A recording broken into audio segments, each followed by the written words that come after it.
as opposed to what Vision 2030 project wants, which is 10%. Yes. If your economy is growing at a slower pace than the rate in which you're incurring debt, and this is where we are, that is when you get into problems. Get the economy growing, get exports growing. This issue of ratios which are adverse to us, this is to be an issue. Now, some schools of thought are saying rather that the infrastructure investments that we have made in Kenya, SGR, LAPSET, those very big infrastructure investments that we've made will pay off in about 1 or 2 years, and that seems to be the case, at least if you look at it globally. But is this too much too soon? Are we putting too much pressure on our shilling to be able to finance this, Kwame? Yes, I think so. I mean, I think that the Prof has mentioned an extremely profound thing. Debt on its own is not a bad thing, in as much as every government must be cautious, but you must make sure that your economic growth is higher than the rate at which you're contracting debt, because then what that happens is over time your growth pays for that debt anyway. It is not our situation today, so obviously we're going to have a hard time. Remember as well that our classification as a middle income country, I mean, as unbelievable as that is, means that we are going to contract debt at higher rates than we've had, in the sense that concessions that are available from the multilateral institutions will not be available to us anymore. So we'll actually not get concessions, or we'll not be getting the subsidies that come from being members of this. So what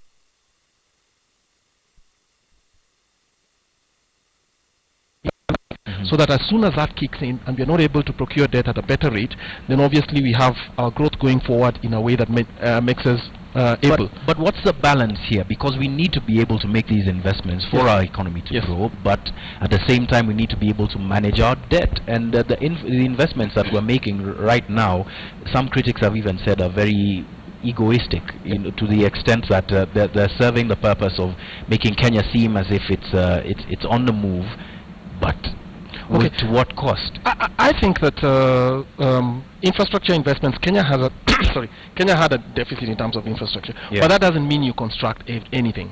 I still remain a skeptic that the standard gauge railway is going to pay off. I remain a skeptic because the standard gauge railway on its own, when it was brought in and you piled it in, it increased our debts on its own by between 25 to almost 30%.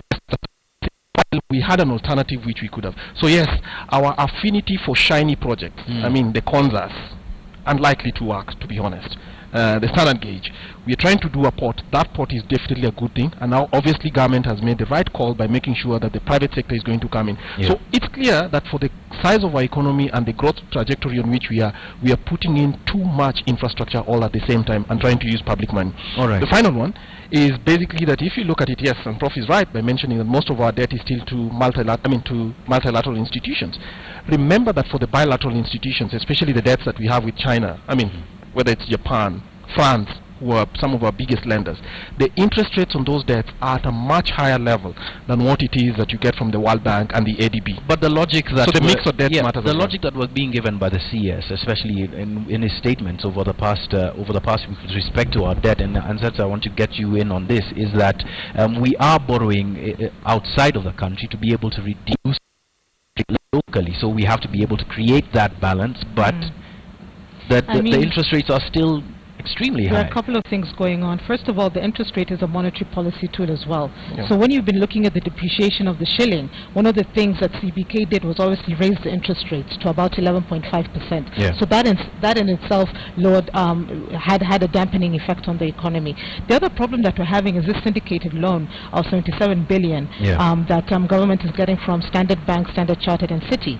So one of the questions that I'm asking is that, well, didn't we get into the Eurobond so that government wouldn't crowd out private sector and wananchi from the domestic borrowing market? He said, Henry Rotich said that if we didn't get into the Eurobond last year, then our borrowing would be off the charts. I completely agree, but I think this is a reflection of the sort of the way we're eating into money at a ridiculous rate in government. And one of the problems is that once you start borrowing domestically and you start pushing interest rates up, that will then now dampen the GDP growth that you're now relying on to pay back that debt that you're borrowing. So we're getting into this vicious cycle of interest rates rising, government borrowing domestically rather than keeping off that. Interest rates rise, GDP GDP growth is dampened, therefore government does not accrue the revenue, etc., that it needs to pay back the debt. So I think we're doing things backwards, and I think what government really needs to do is to start looking at austerity plans for itself.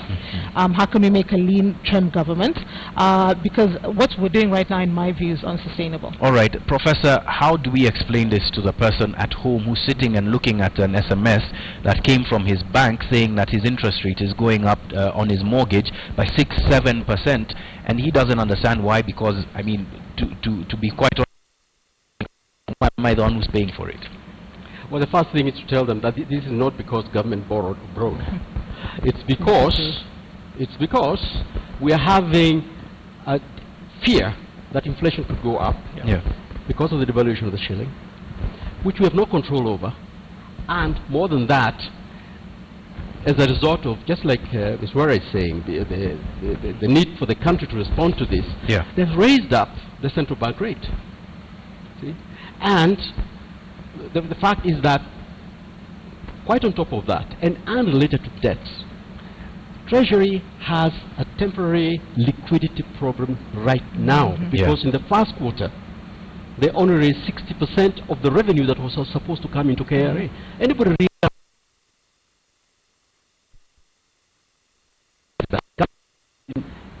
In different amounts in different quarters. The first quarter is usually the lowest. The second one, most companies are closing their books, so money tends to be a lot. Now, the problem is that we continue spending on education, we can't stop that, and health, and devolution, and all of that. So, to make sure that the government has some money, they went into the money market. This is a problem that has also contributed to that. So, the interest rates have gone up because of a number of reasons, not just one. And one hopes that in the next quarter or so, we're going to see a lowering of the